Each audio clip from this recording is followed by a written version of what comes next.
Good morning and welcome to our last lecture this year. I'm Tamara Van Spreel, President of the University Women's Club for the 2021-22 program year. Today,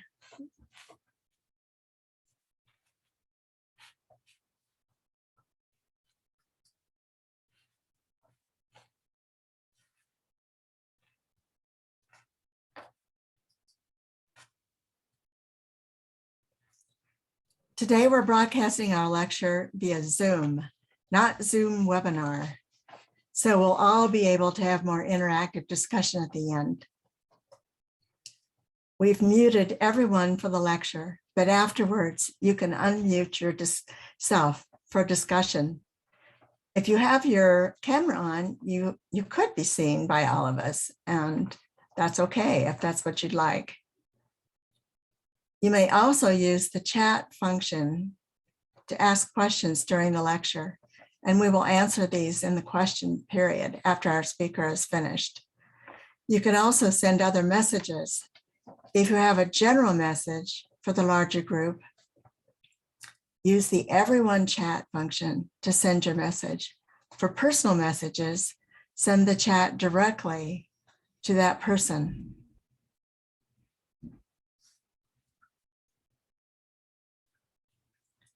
Mary, next slide. Also, we'll be trying something new after the lecture. After the general Q&A session is complete, you'll be invited to join a breakout room to participate in a brief discussion with a small group of your friends. In order to join one of these discussion groups, all you'll have to do is accept the invitation that will appear on your screen. Then you will automatically be assigned to the group. The discussion will be about 10 minutes long, after which you'll be invited back into the entire group.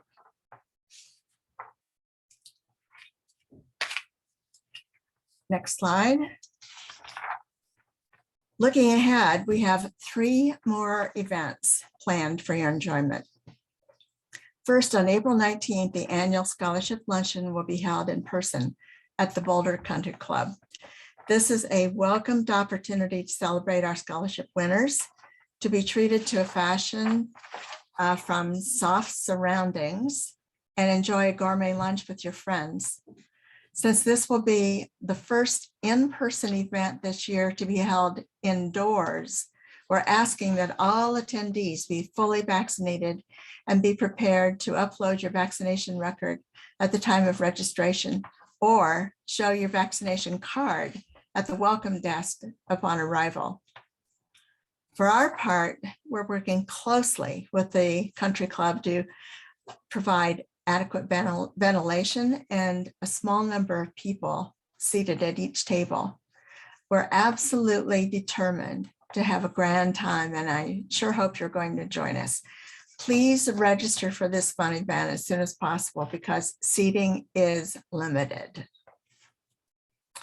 There'll be a Zoom talk on Guys and Dolls by Professor Thomas Reese on Sunday, April 24th at 2 o'clock in the afternoon. The CU School of Music is presenting a live performance of Guys and Dolls this weekend at Mackey Auditorium, Friday, Saturday nights, and then there's a Sunday matinee. I think there are still tickets available if you're interested. In addition, the video of this production will be available in April in advance of Professor Reese's talk. Dr. Reese is the retired director of the American Music Research Center in the CU College of Music. And his perspective on this popular musical should be both entertaining and enlightening. Our final UWC membership event this year will be the honors reception to be held on May 17th at the University Student Memorial Center on the Boulder campus. This is always a lovely event when we honor women who have generously contributed so much to the UWC and to the university. One of the highlights of this event is the announcement of the winner of the coveted Margaret Willard Award. This award is presented annually to a woman who exercises initiative and excellence in her endeavors, and in doing so brings honor to all women. Next slide. Scholarship is at the core of the club's values, and each year the UWC offers scholarships to non-traditional students whose backgrounds and life experiences have made an education difficult to complete. With that in mind, I'd like to introduce Marge Riddle, Chair of the Scholarship Committee, who will tell you more about our scholarship program. Thanks, and I hope you enjoyed today's presentation. Thank you, Tam. And I want to start off by saying congratulations to all of you. And the reason is this: even with all of our events this last year in virtual format, we have again been able to award scholarships of $5,000 to each of 6 recipients. As Tam mentioned, these amazing students will be introduced to you at the in-person scholarship luncheon on Tuesday, April 19th at the Boulder Country Club. So again, I say mark your calendars and go to the website and register. Right now, however, I want to briefly tell you about one of last year's recipients, Matthew Davis, whose picture you will see in a moment, who very much embodies many of those qualities that we look for in our recipients, such as perseverance and determination in the face of obstacles. Matthew described that his parents divorced when he was 2, and his mother was in and out of relationships, and they frequently moved because of her unstable job situations, which he says left him without much guidance or motivation to succeed in high school. But he did encounter some supportive people, including a high school teacher who encouraged him to apply to community college.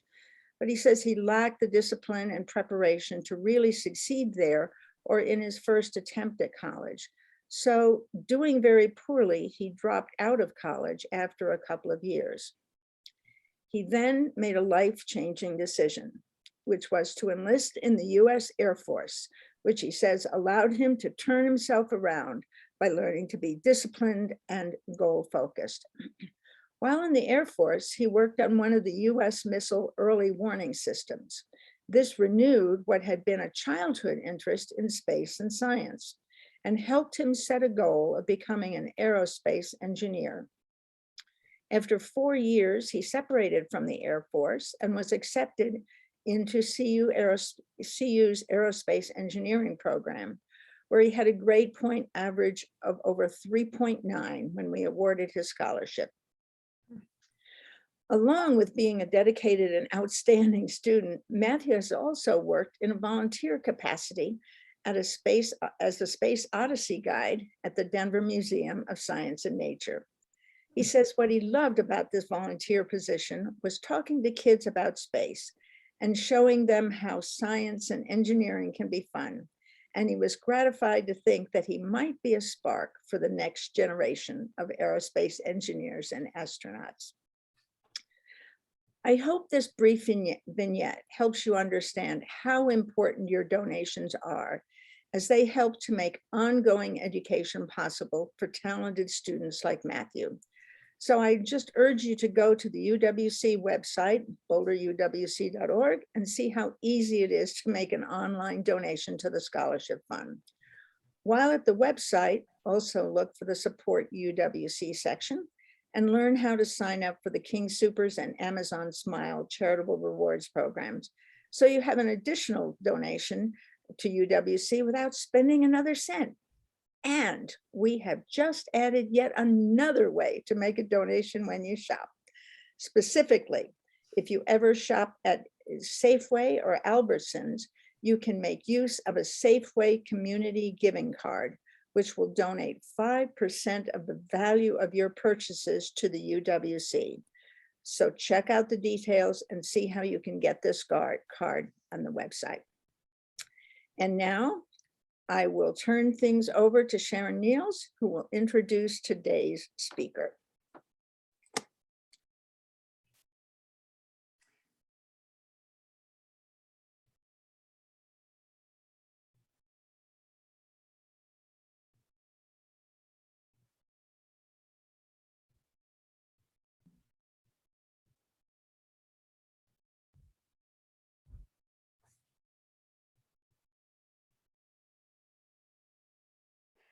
Mary, are you able to see me?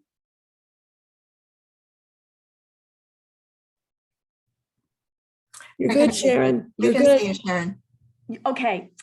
Welcome to our last lecture until the fall. This is Shifting Narratives, How Journalism Coverage of Mass Shootings Has Evolved. And our speaker, Liz Skewes, is the chair of the Department of Journalism at CU and an associate professor of journalism and media studies. Her research focuses on media sociology and news practices. She is the author of Message Control, How News is Made on the Presidential Campaign Trail. She is also working on new research involving media coverage of mass tragedies and victims of those events, and will be talking to us about that issue today. Thanks so much for being with us, Liz. Thank you very much. I'm looking forward to the talk and looking forward to the questions. So, let's see. So I'm just going to share screens now and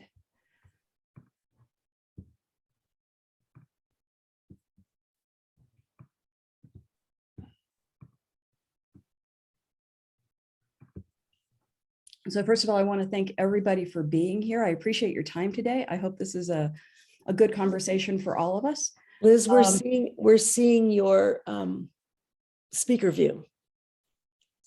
Okay, so, oh, I see what you're seeing. Okay, let me go there. Better? Perfect. Okay, cool. All right, so first of all, again, thank you everybody for being here. I do appreciate it. I am going to present sort of what I have as work in progress. So some of your questions I may be able to answer, and others I may just have to say, oh, that's a great question that I need to dig into more. I am looking into, and this started for me before the King Super shooting, but certainly it's become more relevant as a result of that. But I got interested in this out of work that I did as a journalism when I was a reporter. I worked as a reporter for about 20 years before I went back to school and decided to teach full time, which has been so wonderful. I can't even begin to tell you. But so I covered some serial killers and people who did awful things. And I've been intrigued by this for a while. And then in 2012, when the Aurora Theater shooting happened, and we'll get to that in just a little bit, some of that coverage really piqued my interest and got me thinking about this. And I was in the middle of a campaign season at that point. 2012 was the Romney-Obama election. And so it took a little time for me to circle back to this, but this is what I'm working on now. And it's really looking at what journalism should be doing to provide information to the public and to provide respect for victims. And that's kind of the Reader's Digest overview. I want to start with just some background information. First of all, looking at what is a mass shooting, and really there are multiple definitions. You would think that we would have some clarity around this, but we really don't. FBI and the Congressional Research Service both look at this as a shooting that has 4 or more victims, that involves locations and timing that are reasonably close to each other. So they don't have to occur all in the same spot, like the King Super shooting, but they do have to be related. And for the FBI and the Congressional Research Service, that means 4 or more people who were killed. For the Gun Violence Archive, it means 4 or more people who were killed or injured. For other organizations that keep metrics on this, Mother Jones Magazine keeps an archive on this. There are others. They have slightly different definitions, but this is kind of where most people tend to land, somewhere around 4 victims in shootings that seem to be related by the same shooter, that seem to be related, and that are close enough in time that it's not a serial murder, if that makes sense. So then we look at mass shootings in the US, and this is again just some data. This is the mass shootings that have occurred so far, just this year, 74 mass shootings, going back by that 4 or more victims. According to the Gun Violence Archive, we've had 2 in Colorado. One was in Denver, the other in Colorado Springs. Both of them were in January. And you see they kind of get dotted across the country. Not a lot in the Rocky Mountain West, except for Colorado. California has had quite a few. The interesting thing is that the United States is really a place where this happens more than in many other countries in the world. So while we have 5% of the population of the globe, we are home to 31% of the world's mass shootings. It is not a uniquely American problem, but it is a significant American problem. And we are not good at figuring out how to get a check on this. And again, that might lead to some discussion questions later on. This is how they've increased. So this goes back to 1966. And you can see this trend line of an increase in mass shootings over time. And they're still ticking up. We saw that COVID dropped the number of school shootings briefly because schools were largely online, but even those have started to tick up again. There have been 402 total mass shootings with 3,500 victims, roughly 1,500 deaths. They mostly, not always, but they take place at a workplace, a former workplace, at schools. Handguns are more prevalent than other kinds of weapons, although some of the more deadly mass shootings have involved rifles, AR-15s, things like that. The handguns are often automated with larger magazines. And so again, if you go back to 2012, you saw Colorado try and handle some of that by restricting the number of bullets that could be in a magazine. As a result, one of the major gun magazine manufacturers left Colorado and moved their manufacturing to a different state. But Colorado tried to deal with that. I think that legislation has since been rescinded.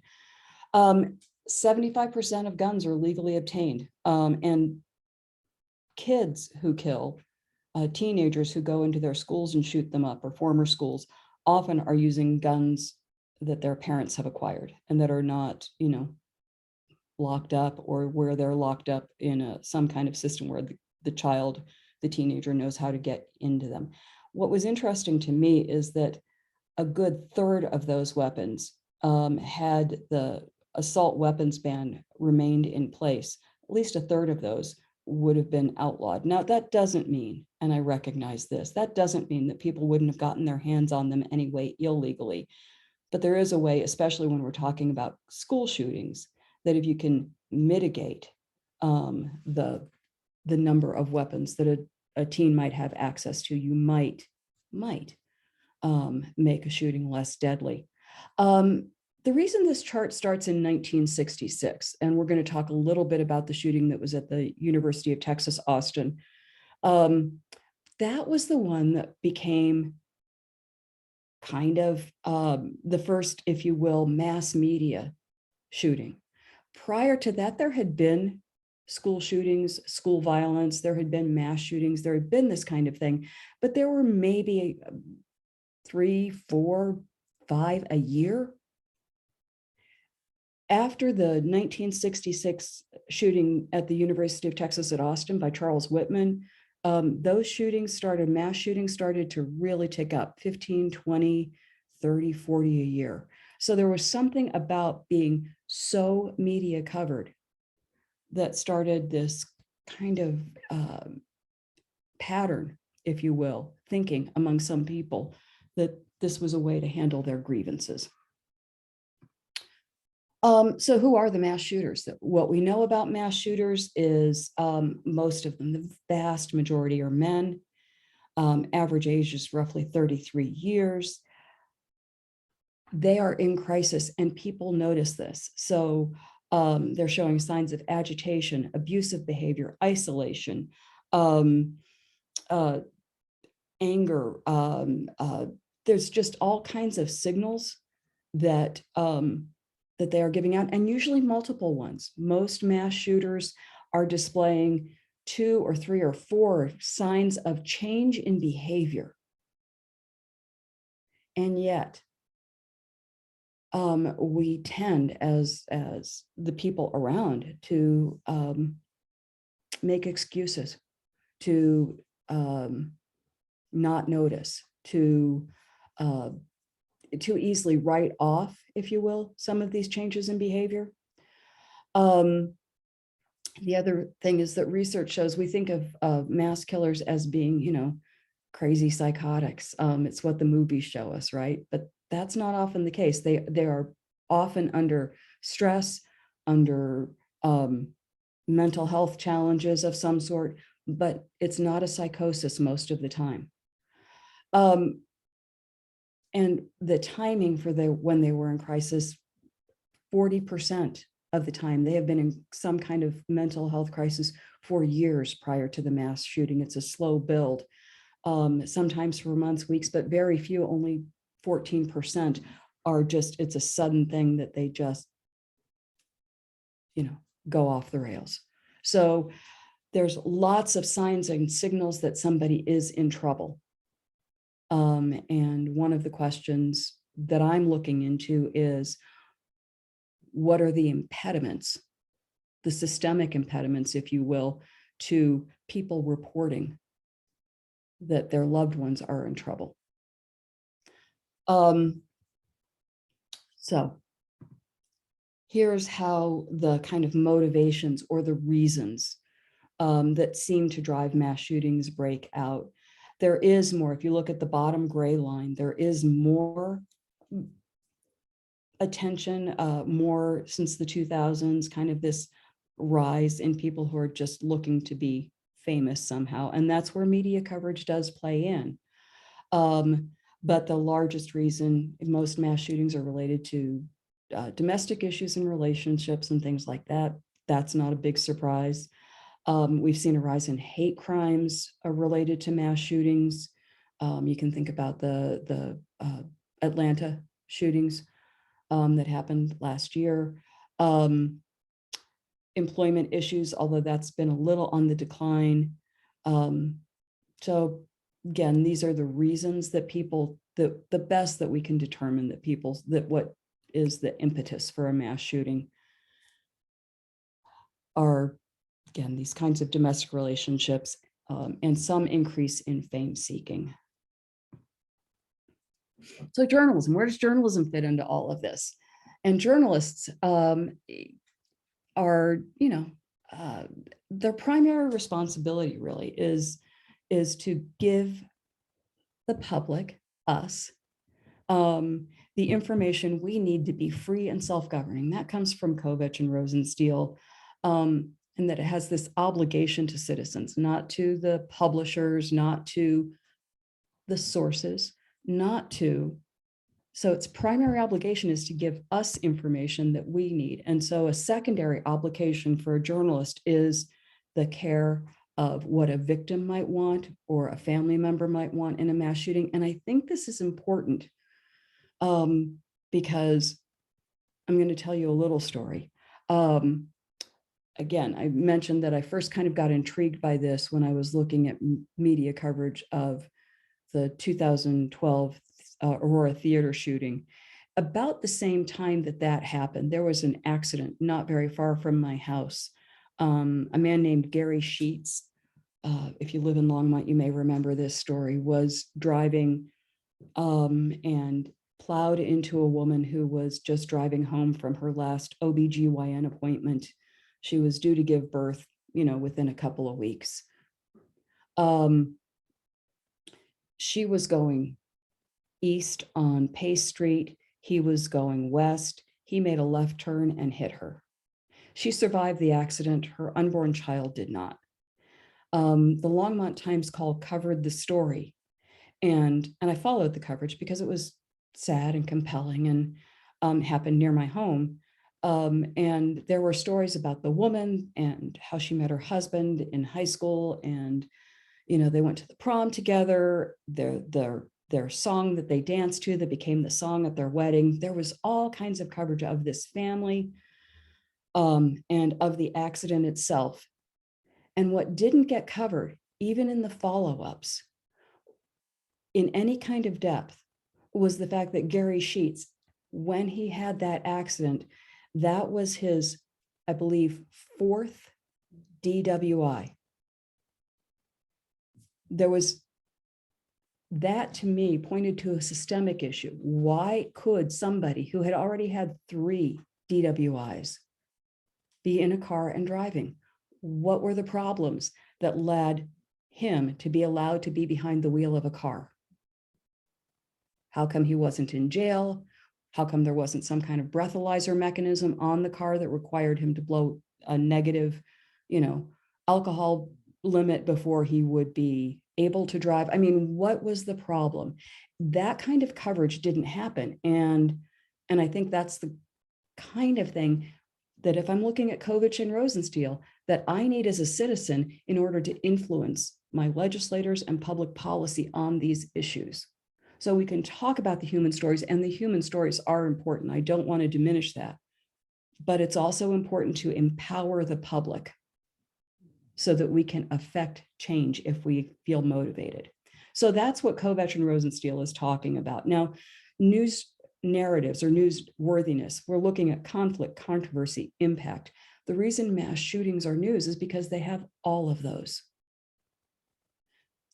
If we look at Aristotle and this idea of trying to find a golden mean in how we cover mass shootings, we can talk about the extremes, which are, don't cover them at all or cover them in every gory detail, right? Those would be the extreme responses.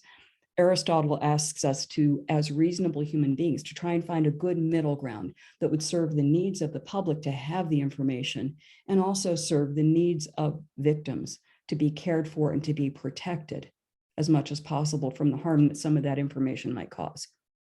So, and then we go to the journals, the Society of Professional Journalists and this code of ethics, which asks, again, seek truth and report it. And that is a primary obligation of journalism, is to uncover what is the truth behind a situation and report it for us, to give the public what we need to know, to also, in the next breath, minimize harm. And that does mean to try to find ways to cover stories that reduce the harm that the people who are at the center of those stories might feel, to be independent of government, of sources, to kind of, again, act in the public interest. And sometimes that does mean, while we want to minimize harm, it doesn't mean that we totally eliminate harm. It's just being as careful as we can be, and then to be accountable, to be transparent. This plays out in coverage of mass shootings, because one of the things that has become more common in journalism, and I think it's a good thing, is to have journalists, even in their own news coverage, explain why they're making choices to do the things that they're doing. So it's not just we're trying to get clicks on a page or sell newspapers, which is kind of the usual trope, but rather having a journalist and editor explain, this is why we're making a choice to cover this story in this particular way. So what journalists learn, again, when we teach them in schools, in the program that I lead right now, and what they learn on the job, is that they do have this duty to inform the public, and that a duty to any sources or people that they may interview as a part of their news coverage, and certainly to government officials, is secondary to that. It does not mean it is largely diminished. And depending on the level of media exposure that a person has, you adjust kind of your sense of this secondary duty. So if I'm talking to Governor Polis, who deals with the media all of the time and is very media savvy, I can put his needs pretty low on the list because he's got a whole team of people watching out for his needs, right? I don't need, as a journalist, to be concerned with that. But if I'm interviewing trauma victims, then I have to recognize they don't deal with the media all the time. They are dealing with the media around one of the worst things that will ever happen in their lives. And I need to be very clear with them about what they can expect and to give them maybe a little more agency over how their information is used. And journalists do learn that, and they do a pretty good job of it most of the time. Not all of the time. And citizen journalism has challenged this because if you think about the King Super shooting, there was the man who claimed to be a citizen journalist, and I use claim very intentionally here, who was live streaming on Facebook some of the shooting. That is not the kind of training that journalists who go through journalism programs or who work for reputable news organizations get. But it is important what journalists also learn, that we can tell the story through the official lens, the police reports, that kind of thing, but that doesn't connect readers and viewers to the story. That if we want people to understand the true cost of a mass shooting, we have to find ways to connect readers to the very people who are impacted by that shooting. And that means talking to them. That means talking to families about their loved ones who may have been killed in a shooting. It means talking to survivors. It means talking to people who may have witnessed the shooting and may be traumatized by it, even if they, weren't in the grocery store or wherever the place was at the time. There's community trauma that we need to talk about. So talking to victims is a way of putting them forward and making their stories really the most important part of the coverage. Doing that gracefully, doing that with some care for the victims is something that newsrooms are increasingly teaching. But people, the rest of us, the public, is drawn to this coverage because we see the people involved in it. And honestly, we can envision ourselves sometimes in those moments. Who among us didn't read some of the news coverage of King Supers and think, I was in the grocery store just last week. It could have been my grocery store, or I go to that grocery store. You can see yourself in that situation and realize how random some of this is. And I think that gives us more empathy towards the people who have to live with the results of a mass shooting. And the last thing is, I'm a very private person. I will admit that up front. If I were at the crucible of one of these things, I'm not sure I would want to talk to the media, but that's not everybody. And sometimes people do want to talk to the media and they want people to know who their family member was, or they want people to know about their experience, because that's an important way for them to get to control their own narrative. So the other thing journalists learn is, even if you're not somebody who would want to share your story publicly, some people do, and you simply have to ask them. And if they do, great. And if they don't, great too. You just walk away and tell them, really so sorry for your loss, or so sorry for your experience. There are very few journalists who just cram a microphone or a recorder in somebody's face and say, please talk to me. And, what did it feel like? Those are things that happen on, TV shows, but they don't happen much in real life. So the things that journalists also learn or think about are things like, it is their obligation, their duty to get the facts right, to be accurate, to provide context, to verify information. And it may seem a little heartless, but that includes verifying information that victims provide. And we'll talk about that in just a few minutes. But victims in a shooting have spotty memory, even right after the event. It's a big jumble. And so victims are going to be fact-checked as well. And that's an important part of providing accurate information to the public, which the public needs to know. They are being taught to put more emphasis, more reporting on victims and on survivors than on the shooters. And that's been a shift in journalism, and a positive one to a point. Again, I'm going to kind of dig into that in a few minutes. To be very careful, even though, motivations may come out and there may be manifestos and things like that, to be very careful about reporting on motives until there is more information about it, despite the fact that immediately after a mass shooting, people want to know, why did this happen? What was going on?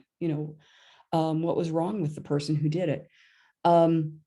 We want to be careful not to speculate, because that can lead to bad information. And in the internet age, especially, when nothing ever truly disappears, that bad information can be out there forever. So you're going to see less speculation about potential causes. You're also going to see some wariness about initial numbers. And so I can recall back to the 2001 terrorist incident, when planes were flown into the Twin Towers in New York City. That early coverage was, and some of you may recall this as well, was a lot of journalists on the television reporting, saying, okay, well, there are like 10,000 people who work in the World Trade Centers, and if they were all there, this could be more massive than we even could begin to think about. There were still close to 3,000 victims, and that was a massive tragedy. But the speculation about 10,000 or 15,000 victims wasn't helpful in the situation and wasn't accurate information. And some of the aftermath of that reporting has been to say, let's just not do that. Again, it doesn't happen perfectly, but it's happening more. And the last thing is to really consider your community, especially if you are a regional or local news organization. The journalists who are part of the Boulder community felt the community trauma of the King Super shooting, just as much as the community did. It's a little harder for national news organizations. So when the New York Times covers a trauma in the Boulder community, they can be sympathetic, empathetic, but they don't feel it the same way. But community members, journalists are community members, and that became abundantly clear with the Sandy Hook Elementary School shooting, where the journalists who were part of the Newtown, Connecticut community were traumatized by that in ways that were almost incomprehensible, because it was school children. So the journalists who do this, the New York Times actually has some guidelines that they put in place. They publish shooters' names, but they do so only once it's been confirmed by law enforcement. So even though you might see a name pop up on social media, it happens. They hold until they have official confirmation, and 99% of legitimate news organizations do that. They don't use photos of a shooter, and some of that is concerned with what they call Columbine effect or contagion effect. The idea that we want to do as little as possible to put attention on the shooter, to glorify the shooter, to make it seem like this is a good solution. And definitely, if you're going to use a photo of a shooter, then keep weapons out of that photo. When the Virginia Tech shooting happened, there were photos of that shooter that got used holding AR-15s or some kind of rifle-ish weapon. And again, we've moved away from that kind of thing. Not to publish manifestos. People can find those online. They do get out. But news organizations have decided that whatever the person was thinking at the time, whatever the justification, rationalization is that that person has, really doesn't deserve merit. That is something for police to consider, for people who study this to consider, for psychologists to deal with, but it is not something that the public needs to be burdened with, and we don't want to elevate manifestos and that kind of thing. And then to publish victims' names when they are either released by police, by law enforcement, or if you see a victim's name on social media, to get confirmation from family. So rather than just pulling names off of social media, and this is more recent, rather than pulling names off of social media and risking being wrong because you want to be correct, to be sure that you get a name confirmed. So that's kind of how journalists go about it. I wanted to talk a little bit about framing theory. This is, journalism geeky stuff, but Robert Entman wrote about this back in the early 1990s. And what this illustration shows is that how journalism covers something, what journalism chooses to elevate, the aspects that they select, right, to give more space to, tends to make those very aspects more important to the public. So the more we cover issues like guns or mental health, then those become the frames for how people think about mass shootings. Now, I would argue that I think that is too simplistic, because if we go back to Kovach and Rosenstiel and giving people the information they need to be free, to be self-governing, to have impacts on public policy, some of the framing that needs to happen around mass shootings needs to deal with this idea that there are systemic flaws, that there may be laws that need to be changed. There may be reporting requirements around people who are in crisis that need to be changed.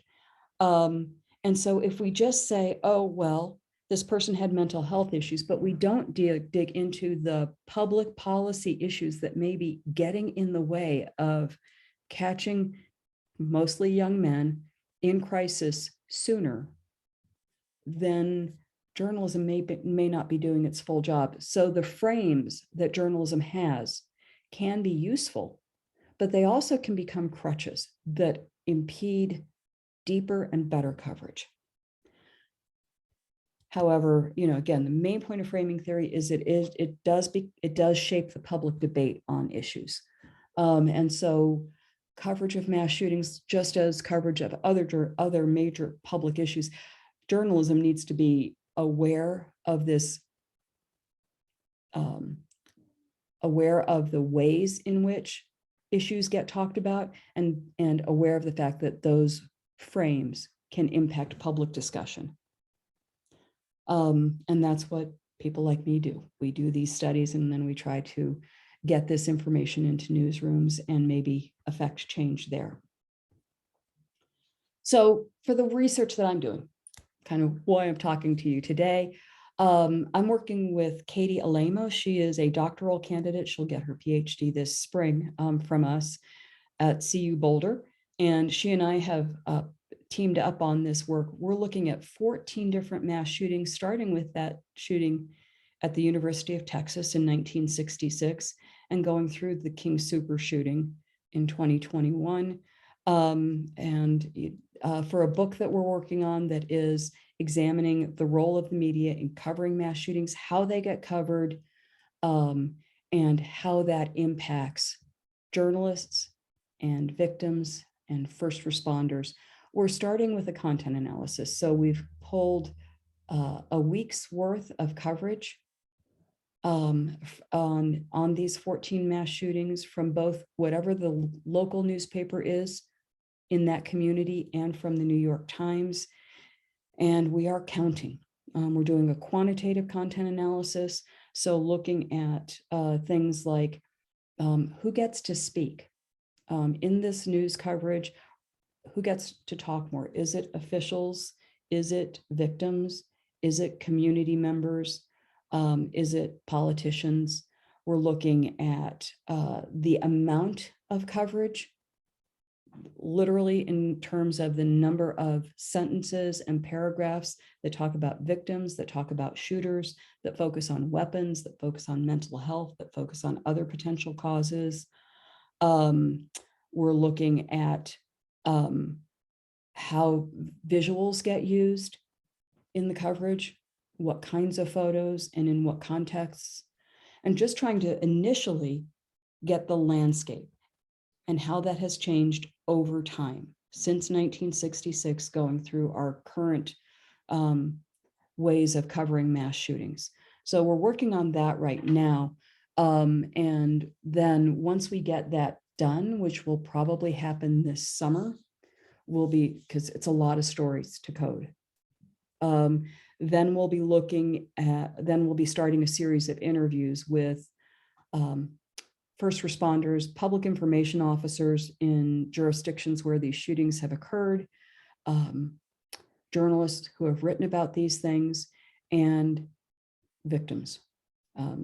survivors of mass shootings, family members of people who have been killed, to get their understanding of where they think journalism can do a better job of managing responsible coverage that provides the public with information, but that also does take the best care of victims possible. And I think it's important to hear from people who unfortunately have been, have those stories to tell. And I would love to say that, we wouldn't need to do this work because there won't be anymore, but history tells us that there will. So that's where we're headed. The book is under contract, and I'm hoping it will be out in late 2023 or early 2024, depending on how fast we can get all of the work done. So what I'm going to show you now is just to walk you through some preliminary results based on what we've done so far. What we're finding is that in the New York Times, in this first week of coverage after an event, most of a good 25% of the stories focused exclusively on the event itself, what happened, how it happened, a timeline, a walkthrough, things like that. Most of those stories do give us some context, right? And a national context. So putting the shooting in the context of bullying issues, if it's a school, or hate speech, if you think about the Atlanta shooting, or mental health issues or guns, those are the ones that show up the most, and how national legislators are talking about this and things like that. They often do not name victims. If they do, they might have a running list of victims in a story, but they don't do the same level of victim coverage that local news does. And when victim coverage does show up, it's interesting. So far, what we're seeing is that kind of they look for the more unusual story to tell about a victim. And so you can think about, like, one of the stories that ran in, I believe it was the Boulder shooting. Some of these merge together for me, but one of the stories that ran was, about somebody who was a gun rights advocate who got killed in a mass shooting. So it wasn't about that person's life, but about that person's political beliefs or gun rights beliefs. For local news outlets, it's, again, much more oriented towards the trauma to very direct victims, to what I call secondary victims, which might be other employees, community members who might have witnessed something. So Anna Haynes was, by my definition, a secondary victim. She's a student at CU. She lives right across the street from King Soopers, and she saw the shooting through her living room window as she was studying one day. She was a witness to it, though she wasn't in the line of fire. So she wasn't at the grocery store, but she's very much a victim. She saw a lot that day, more than a 20-year-old should have to. And then community kind of trauma. But they do more victim profiles, local news organizations, even right from the start. They're focused on how do we tell the stories of the people who were killed in the shooting, and then how do we tell the stories of people who have some other kind of trauma around it. The political coverage, the issue coverage comes much later, if it comes at all. We're also finding that the coverage has shifted over time. So early, this 1966 shooting, when we look back at that shooting in the week after, there were a lot of stories about Charles Whitman, who was the shooter, his mental health issues. It turns out, that later on the autopsy confirmed that he had a brain tumor, and is that a reason that he did this? There was coverage about the fact that he had once led a Boy Scout troop, right? So here's this guy who grew up, he was in the Marines, so he had some weapons training, but also he was a Marine, he was a Boy Scout troop leader, he was a good guy, and then something happened and he became a mass shooter. There was very little coverage of the victims, and in fact, in 1966, the people who were killed were listed with their name and their age and whether they were a student or an employee of the university. And the people who were wounded were listed with their name and their age and whether they were in the hospital in, stable condition or critical condition. There were no stories about the victims themselves and who they were or what their lives were like or what brought them to be on campus in that moment and in the line of fire. That has changed significantly.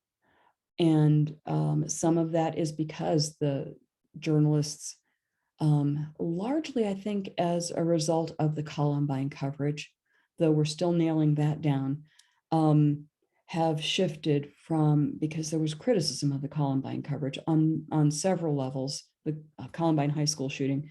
But some of it was there was too much attention put on the shooters, Eric Harris and Dylan Klebold. Some of it is that in the rush to cover the story, there were family members, a couple who recognized there was a photo that ran on the cover, on the inside, not the cover, on the inside of the Rocky Mountain News of some students huddled near a police car. And in the corner of that photo, there was a young man who had been killed. Now, I think the photo editors, when they talk about it, they were so focused on the drama of the students huddled behind the police car that they kind of didn't notice the young man who had been killed. But that young man's parents recognized him in the photo before they had been able to be contacted by police and notified of their son's death.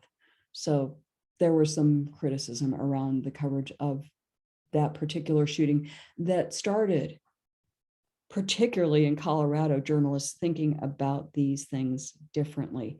And so when we look at the Aurora Theater shooting, the coverage was very victim focused. In fact, Kyle Clark went on, one of the anchors on 9 News, I believe it was the day after the shooting, quite bluntly said, at 9 News, we have made a decision that we are not going to name the shooter or talk about the shooter except in the context of any court proceedings that may happen that we feel the public needs to know about, but we're not going to do anything in this moment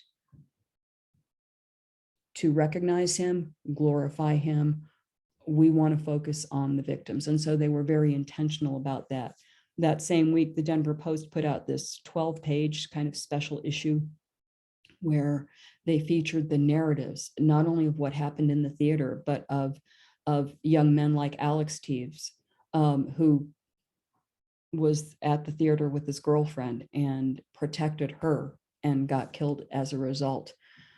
His parents and others, but his parents in particular, pegging off of, I think, some of the coverage that had happened in previous years, started this no notoriety campaign where they say, we think that news organizations should give as little coverage as possible, perhaps none at all, to the shooters in these incidents, because even if only a handful of shooters get inspired by reading about a mass shooting, we don't, minimal coverage of the shooters may mitigate the problem. There's also another group called Don't Name Them, which was started at the Alert Center at Texas State University. And they say kind of the same thing. It's perhaps not don't cover the shooters at all. It's not that end of an Aristotelian scale, but it is minimize the coverage. Do it when you have to and do it with intent and purpose. But I really don't care, actually, if somebody was a Boy Scout troop leader in their earlier life. What they did in the mass shooting kind of washes all of that good away. And there is concern about the contagion effect. So there's data that shows that mass shooting does tend to occur in clusters, that one kind of leads to another over the next couple of weeks. There tends to be generally a small spike in mass shootings as defined by this 4 or more deaths or injuries. Now, we don't always hear about all of those because, unfortunately, very unfortunately, 4 deaths isn't a big deal in some communities, right? If you think about, and they don't always have the, randomness of a King Soopers mass shooting. But there is evidence to show that this media coverage can lead to a greater contagion effect, and a more recent study that shows that as the numbers go up, the numbers of victims, it leads to a spike, so that every additional victim leads to the odds of getting increased, the odds of making the New York Times increase by about 25%. So the media do need to be mindful in how they cover these. And this is not to say you don't cover mass shootings. They are important news stories, but they need to be more mindful in how they cover them. Then I want to talk a little bit about visuals. So visuals are an important part of telling a story, drawing attention to a story. Now, this is not a mass shooting, but I'm including it partly because I went to Syracuse University, and Nicole Boulanger was a student at Syracuse University in 1988. She was on a study abroad program, and along with about 22 other Syracuse students, was on Pan Am Flight 103, which exploded over Lockerbie, Scotland. You might remember that. Janine Boulanger and her husband here were at the airport waiting for their daughter's flight to arrive when the delayed kind of announcement came up, and they were informed in the middle of the airport, along with other families, that the flight had exploded. She fell to the ground in her grief, and she says here, she saw the faces, she saw the lights. She said to a colleague of mine who interviewed her that she remembered, she could kind of see the lights of the photographers' cameras going off, but could do nothing, couldn't even verbalize that she really didn't want her photo taken in this moment. And I think, again, photographers have become more aware of this and they take photos differently. But, are these moments that should be made public? Is a question. What's the appropriate visual way to tell the story? This is a dramatic photo, but is it a photo that should be made public in a major news publication? This is another one. This is from Sandy Hook Elementary. Now, Carly Soto, in this photo, her sister Vicky was killed. She wasn't aware that the photo was being taken. It was taken with a telephoto lens from a distance. It ran in a lot of news organizations. This puts a human face on the story. This is a compelling photo from a news sense. It's a photo that shortly after it was taken, Carly Soto said, oh, it drops me right back in that moment, and the intensity of that pain, right? As she said, it kills. More recently, she has talked about this, and because her face became part of the story of the Sandy Hook Elementary shooting, it has given her a voice to be an advocate for gun control and for victims' rights that she didn't have. So there's a way in which she is more appreciative of the attention because of the power it has given her to speak out on behalf of her sister. But I still don't know. And one of the people I want to talk to when we get to doing the interview portion is Carly Soto, to find out how she feels about this photo now, and if she would prefer that it just never have been taken, even though, unlike Janine Boulanger, she was not aware it was being taken in the moment. So Columbine and the Dart Center did some work. So this comes from their work. The Dart Center does work on journalism and trauma. They interviewed both a photographer from Columbine and a victims' rights advocate to talk about some of the Columbine images. And so for the photographer, for instance, these photos that are of flowers or from a distance, they say, yeah, they can provoke emotion, and they can provoke this sense of loss, the signatures on the card, the rose in the snow, that kind of thing. The victims advocate also thinks these are perfectly legitimate photos to run. where they start to differ is on these kinds of images. So for the photographer, this is a powerful image because it shows the impact on real human beings of these things. And the photographer says the image compassionately and effectively communicates the personal loss of the community. But the victim's advocate says this photo makes them angry, that this would be, even though this was out in public, this should be a private moment for these students who were grieving for their friends and for the loss and for the just trauma that they're feeling around the shooting at Columbine. Likewise, the photographer, this close-up with a telephoto lens, it's outdoors, it's in a public space, so perfectly legal, but it was a personal moment. And the victim's advocate is saying these public places that are vigils, that are places where a community comes to mourn, should be treated as private spaces, even though they are out in the world. That's a disagreement that photographers, that journalists will have probably with victims advocates going forward. The fence, there were a lot of photos taken as people went to the fence outside of the King Soopers to place flowers, to grieve. And I don't know if there's a way to bridge that. That's another question I want to explore as we get into the interviews. So some other things, and we're almost at the end, I promise. Working with victims, and these are things that we're teaching now, and things to know that victims in times of trauma, there is a primitive brain that takes over. And that primitive brain means that victims don't necessarily think logically, think linearly, have perfect recall. So interviewing victims in the aftermath of a mass shooting or any other kind of trauma requires interviewing them differently.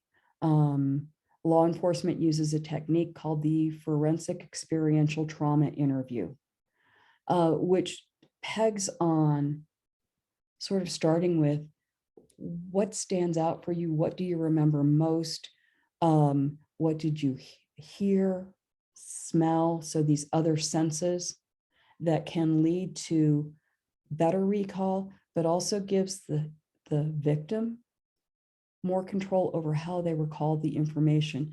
An interview where you ask, well, tell me what happened and what happened next, and ask for people to fill in gaps, means that you're asking them to remember sometimes things that their brain isn't quite ready to remember, and we don't want to do that. And sometimes because people are mostly nice, and because if they've agreed to be interviewed, they are particularly nice, they'll try to fill in the gaps, sometimes with incorrect information.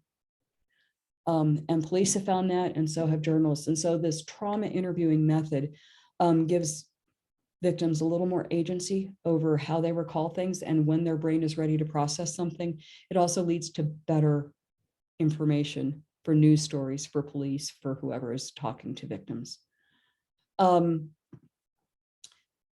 The other thing for victims, again, victims absolutely need to feel like they're being listened to. So one of the things that we teach in our classes when we talk about trauma interviewing is to spend time to listen to the victim as long as that person needs to be listened to. And that's true whether you're covering it in the moment or, I had one experience where, again, it wasn't a mass shooting, but it was a woman whose husband had been murdered. It was a small town. It's a complex story that I won't go into right now, but I was talking to her 8 years after her husband's murder. It was the first time that she had really talked to anybody in any depth about her experience at the time and in raising a couple of daughters in this small town. After, and the financial issues and all of that. I mean, she opened up her life to me, and she was wonderful and vulnerable, and she talked for 6 hours. And my job was to let her talk for the 6 hours. And so, because if I just folded up my notebook, turned off my tape recorder and walked away, that would have been negating her experience. And so we tell students when you're interviewing a trauma victim, you need to stay with them as long as they want to be listened to. You need to tolerate what they have to say. They have gone through something awful, and they may tell you things that make you uncomfortable, and you can't be uncomfortable with them. So you have to be ready for that. You have to be understanding, and you have to give them some control over the process. So the woman that I interviewed for 6 hours, or other trauma victims, I call them, I ask them for their phone numbers. I ask them for permission to call them later so that I can read them what I'm going to use from what they said. And I give them the ability to take out things that they do not want to see in print. Because they need to have control over their own story, because they are in a situation where they had absolutely zero control. And so part of respecting them is giving them that agency back. If they're willing to be interviewed, if they're willing to be photographed, like, give them the agency to tell their story. So that's the end of the formal part of this, and I'm going to stop sharing.